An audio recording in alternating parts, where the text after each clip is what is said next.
네, 이른바 한반도 8월 위기설이 일시적으로 관망세 양상이 나타나고 있습니다. 미국과 중국 정상 간의 통화 이후 미국에서 자제 분위기가 나타나고 있고 북한도 지난 10일 새벽 이후에는 도발 행위가 나타나지 않고 있습니다. 왕선택 통일외교 전문기자 연결해서 한반도 8월 위기설 상황 점검해 보도록 하겠습니다. 왕선택 기자 나와 있습니까? 네, 왕선택입니다. 예, 자, 일주일 전 시작된 안보 불안 증폭 상황, 주말 거치면서 분위기가 좀 차분해진 것 같은데요. 지난 일주일 동안 전개된 상황 먼저 좀 간단하게 정리를 해볼까요? 네, 지난 6일 일요일입니다. 그때 유엔 안보리 대북 제재 결의가 나온 이후에 북한이 반발하는 상황이 지금까지 이어지고 있는 것인데요. 다음 날 7일 북한이 공화국 정부 성명으로 제재 결의를 배격한다는 선언을 했습니다. 근데 그 다음에 바로 9일 새벽에 트럼프 대통령이 화염과 분노 발언을 하면서 긴장감이 고조된 그런 상황입니다. 예.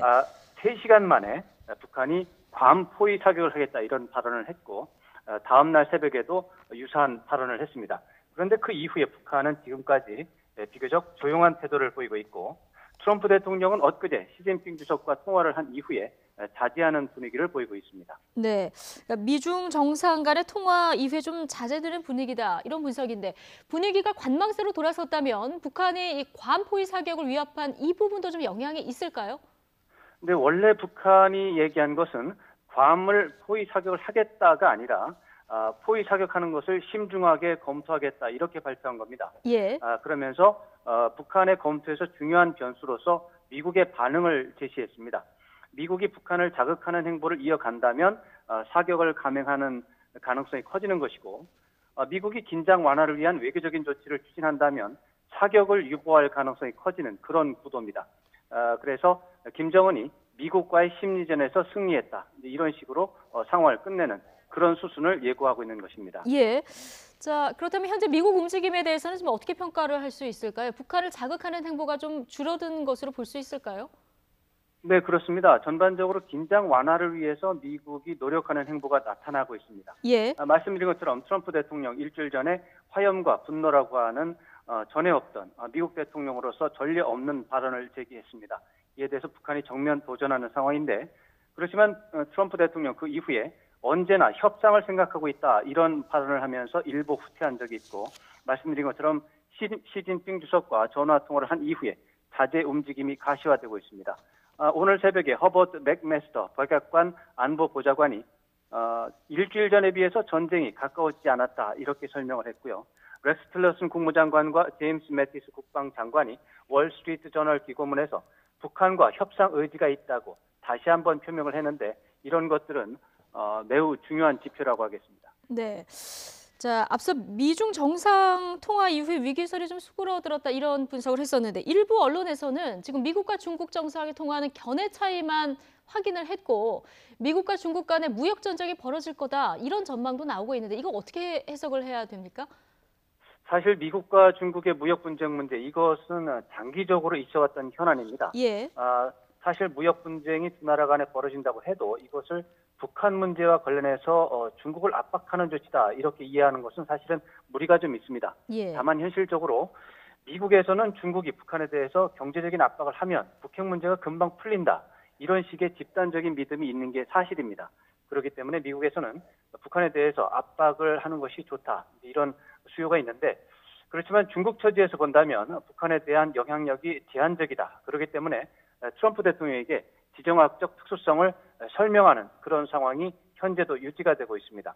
트럼프 대통령 현재까지도 또 중국을 압박하기 위해서 교역 불공정 문제를 언급하는 것이 사실이지만 예. 지난 4월 초에 미중 정상회담이 있었고 거기에서 북한 문제와 관련해 복잡한 사정이 있다는 것을 이해한다. 이렇게 발언한 적이 있습니다.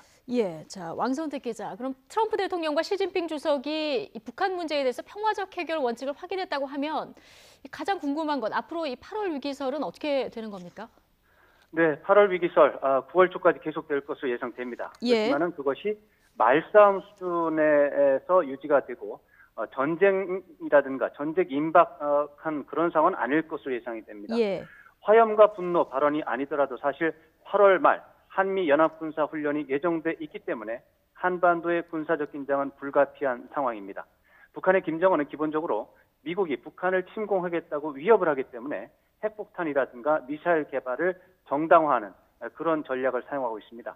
북한은 특히 한국과 미국이 연합 군사훈련을 실시하면 이것이 북한 침공 예행 연습이라면서 극도로 민감하게 반응하고 있습니다. 예. 여기에 대해서 한국과 미국은 8월 훈련을 중단할 의사가 전혀 없기 때문에 8월 훈련이 지속되는 한 8월 위기설 이것은 언제나 예정되는 수순이라고 하겠습니다. 예. 그런데 뭐 일각에서는 전쟁 가능성을 낮다고 보는 것은 안보 불감증이다. 이런 비판도 나오고 있는데 왕선택 기자는 이거 어떻게 봅니까? 네, 안보 위기설 정부 당국은 물론 언론, 일반 국민 모두 진지하게 대응하는 것이 이제 필요한 부분인데 네. 그렇지만 안보 위기설이 있다고 무조건 과민하게 반응하는 것은 역설적으로 안보에 손해가 날 가능성이 있습니다. 예. 안보 위기설에는 북한이 단순하게 협박으로 남한 사회를 흔드는 차원이 있고 네. 또 실제로 북한이 도발을 준비하는 상황도 있습니다. 그리고 북한이 아니라 미국에서 북한에 대한 예방 타격을 감행하는 그런 시나리오도 있습니다.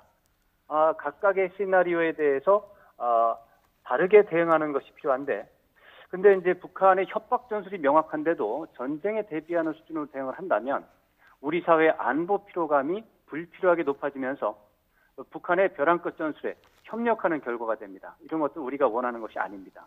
예. 지금 뭐 말씀하신 대로라면 안보 위기설에 이제 여러 가지 종류가 있으니까 그 시나리오별로 그 대응을 하는 것이 좋다 이런 얘기 해주셨는데 이거 어떻게 구분하면 좋은 겁니까? 네, 여러 가지 지표가 있는데 예. 전쟁 임박이냐 아니냐를 구분하는 기준은 몇 가지가 있습니다. 먼저 북한군이 대규모 병력 이동 상황이 있는지 없는지 이런 것들이 포착이 돼야 되고요. 특히 휴전선 근처에서 북한군 포병 부대에서 특이 동향이 나타나야 합니다. 그리고 북한 내 외국인 동향도 문제가 됩니다. 특히 북한 내에 사는 중국인들의 동요 상황이 있는지 없는지 파악이 되고요. 가장 명확한 지표 중에 하나가 남한 내 미국인이 이제 적게 보면 15만 명, 많게 보면 23만 명 정도, 20만 명 정도가 있는데 이 사람들이 대피를 하는지 안 하는지 좀 봐야 됩니다. 예. 그리고 한반도 주변 해역에 훈련 기간이 아닌데도 항공모함이 2척 이상 집결이 돼 있다. 아니면 훈련 기간이 아닌데도 미군 병력이 수만 명 이상이 증원 파견이 돼 있다. 이런 징후들이 모두 나타난다면 전쟁 가능성이 있다고 보고 비상한 대응이 필요합니다. 예. 그렇지만 현재 상황은 북한 내부에 특이 동향이 없고 또 미군 대응에도 특이 동향이 없기 때문에 이것은 현재 상황까지 보면 북한이 협박을 통해서 남남 갈등을 부추기고 또 한미 동맹을 균열하는 그런 것을 시도하는 상황이라고 볼 수 있습니다. 지금 상황 정도라면 국방부와 정보 당국에서 북한 동향을 철저하게 파악하면서 만약의 사태에 대비하는 그런 것이 국가 이익에 부합하는 그런 대응이라고 보겠습니다. 네, 자 여기까지 듣겠습니다. 지금까지 YTN 왕선택 통일외교 전문기자였습니다.